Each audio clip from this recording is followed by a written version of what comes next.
Olá, meus caros alunos do nono ano do ensino fundamental, sou o professor Warney, o seu professor de língua portuguesa, e estou aqui mais uma vez com vocês. E agora, para fazermos a correção da semana 2 do PET volume 1 de língua portuguesa. O vídeo anterior já foi postado para você, então entre lá, assista, comente, dê um like e inscreva-se no canal e ative o sininho para que você receba todas as notificações dos vídeos posteriores. Estamos aqui corrigindo a semana 2, em breve sai o vídeo da semana 3 e semana 4 de língua portuguesa do PET volume 1. Então, conforme combinamos, vamos agora para a correção da semana 2 do PET volume 1. Então, começa da seguinte maneira, temos um texto aqui cujo título é Brasil e Sistema Racista. A Josefina Serra dos Santos, Denise Costa Eleutério e Neuza Maria são os autoras desse texto. Então elas tratam sobre a questão do racismo e defendem um posicionamento dela quanto a esse texto. E aí o mais interessante é que as perguntas, todas elas se baseiam nesse texto. Vamos então para a primeira pergunta do PET 1, semana 2. A pergunta é o seguinte: ao escolher o gênero textual, as autoras do texto objetivaram. Então, ao escolher esse texto, na verdade, esse gênero textual, em que elas apresentam, expõem, é um texto expositivo, elas expõem uma ideia, o que é realmente elas objetivaram com esse gênero textual que é o texto expositivo. Então, nós temos lá as seguintes alternativas. A. Construir uma análise irônica sobre o assunto abordado. Bom, ao ler o texto, a gente percebe que, em momento algum, as autoras ironizam o tema ou ironizam qualquer contexto relacionado ao tema. Então, a palavra aqui, irônica, já nos dá a dica de que essa alternativa não tem como eu escolher como alternativa correta. Certinho? Na letra B, diz o seguinte: evidenciar por meio de sátira os acontecimentos atuais que despertam o interesse público. Muito pelo contrário, elas não utilizam desse recurso da sátira. Não, elas chamam atenção para um determinado assunto de interesse público, de uma forma clara, inclusive com argumentos muito interessantes, expondo essa ideia, sem esse recurso da sátira. C. Elaborar uma narrativa com descrição de tipos literários. O texto não é um texto literário, já começa por aí. Não tem recursos literários, não é um texto, uma narrativa para começar, e muito menos com descrição de tipo literário. Elas não narram absolutamente nada e nem implementam aí qualquer tipo de descrição literária para dar riqueza ao seu texto. Muito pelo contrário, é um texto extremamente informativo e expositivo. Logo, tchutchucos, não podemos assinalar a letra C. Bom, o que nos restou, óbvio, a letra D, mas vamos conferir o que diz a letra D? Expor seu posicionamento sobre determinado tema de interesse público. E é exatamente o que as autoras fazem em relação a esse tema, que é um tema muito em voga, sobre o sistema racista, o Brasil, o sistema racista. As autoras se preocupam o tempo inteiro em expor o que elas pensam, o posicionamento delas sobre esse tema. Isso está bem claro. Isso é uma característica, como o vídeo que eu postei para vocês anteriormente, sobre texto argumentativo e texto expositivo. Quem ainda não assistiu, entre lá no canal Warney Ribeiro PNL, professor Warney Ribeiro, e você vai poder assistir, entender que é um texto dissertativo argumentativo, o que é um texto expositivo e a diferença entre eles. É muito importante. Por isso eu subsidiei vocês com uma explicação sobre esses gêneros textuais. Então, enfim, a questão 1, expor seu posicionamento, a resposta correta, expor seu posicionamento sobre determinado tema de interesse público. Maravilha! Vamos para a questão 2 agora. 2. Qual é a questão central abordada no texto lido? Tá muito simples, O texto todo fala sobre o racismo. Entretanto, não o racismo do ponto de vista mundial, mas o racismo no Brasil. O tema, inclusive o título do texto, já nos encaminha, nos induz ao tema, a abordagem central, a questão central desse texto, que é o racismo no Brasil. Beleza, beleza? Então vamos para a questão 3, vamos lá. Com relação ao problema apontado, qual é a posição defendida pelas autoras? Então vejam bem, as autoras apontam um problema, que elas julgam que o racismo é um problema muito sério ainda no Brasil, e ao apontar esse problema, que é uma característica do texto positivo, elas também deixam claro qual é a posição delas em relação a esse tema. Então, o que elas defendem? Elas defendem o quê? A luta por um Brasil melhor. E para elas, a posição delas, que é interessante perceber, né? Para elas, esse Brasil melhor é possível sem o quê? Sem o racismo e também garantindo o que elas chamam de igualdade plena, certo? E criam a expectativa de que ocorra uma esperança em relação a isso. Aí elas falam, né, lá da maneira que elas acreditam que pode ser possível fazer com que essa esperança se torne real. Aí ela fala da necessidade de conscientizar as pessoas, levar isso para as escolas, para os diversos meios sociais, para as pessoas se conscientizarem desse tema, conhecer as leis e principalmente fazer com que elas sejam garantidas.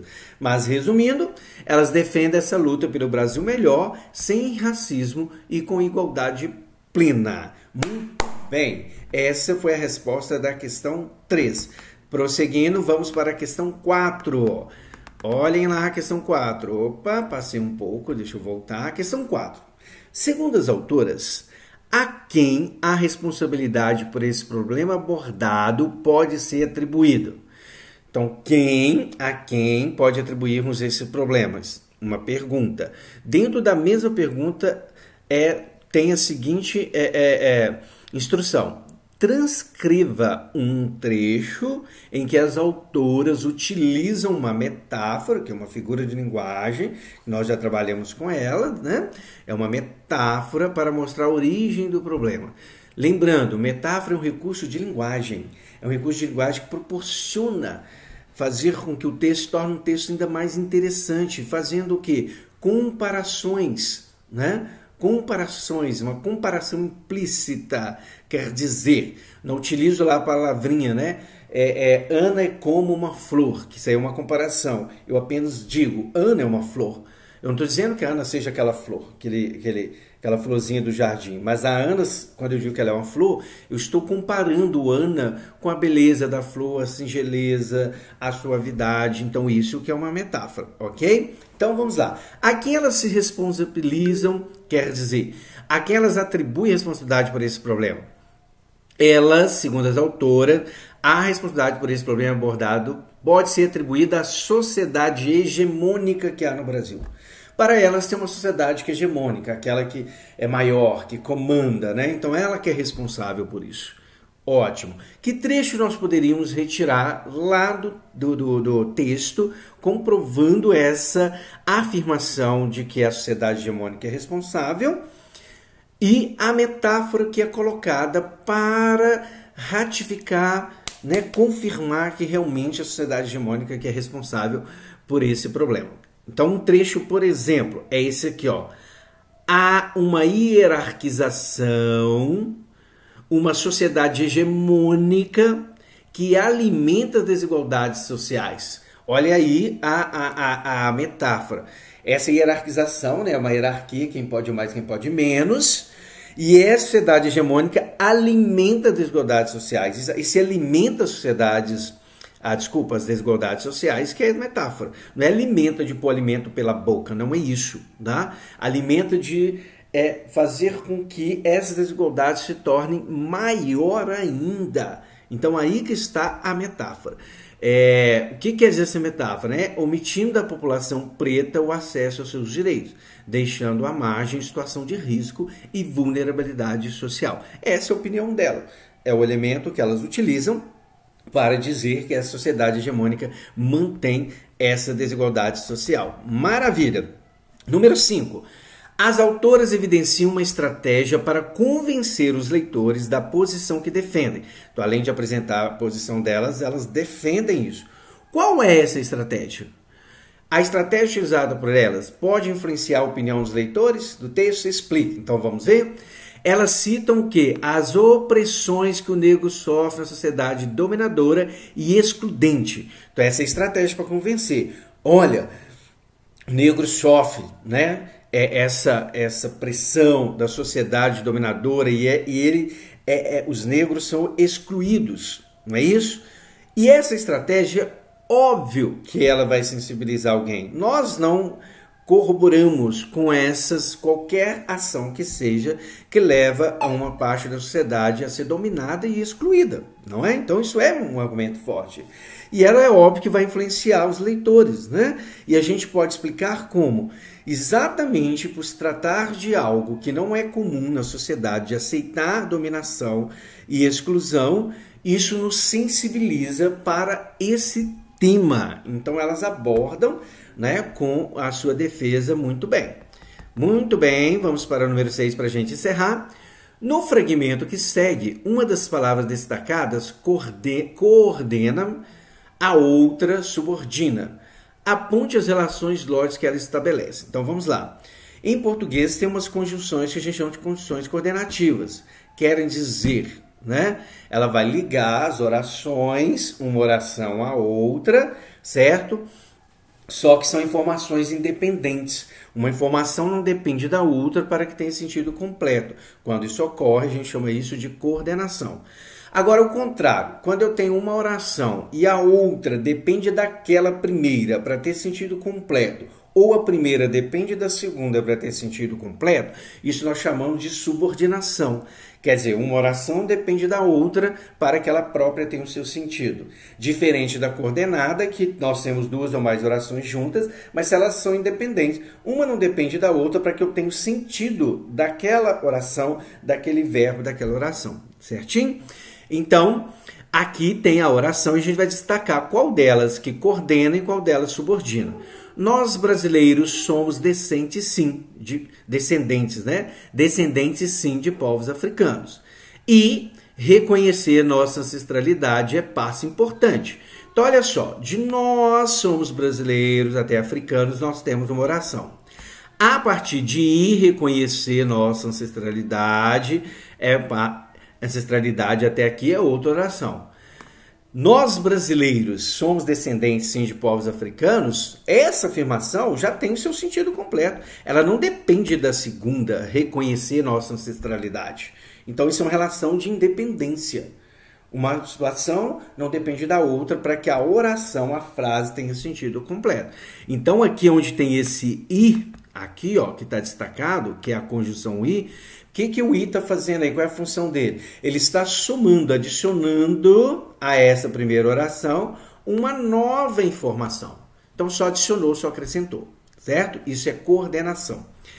Agora aqui, ó, é passo importante. Se eu separar aqui, é passo importante, que é uma oração, da outra oração, que é para termos direitos da Danilo, lutar político maravilha, a gente percebe que essas orações sozinhas elas não vão ter sentido. Vejam bem, se eu apenas afirmo isso, é passo importante para quê?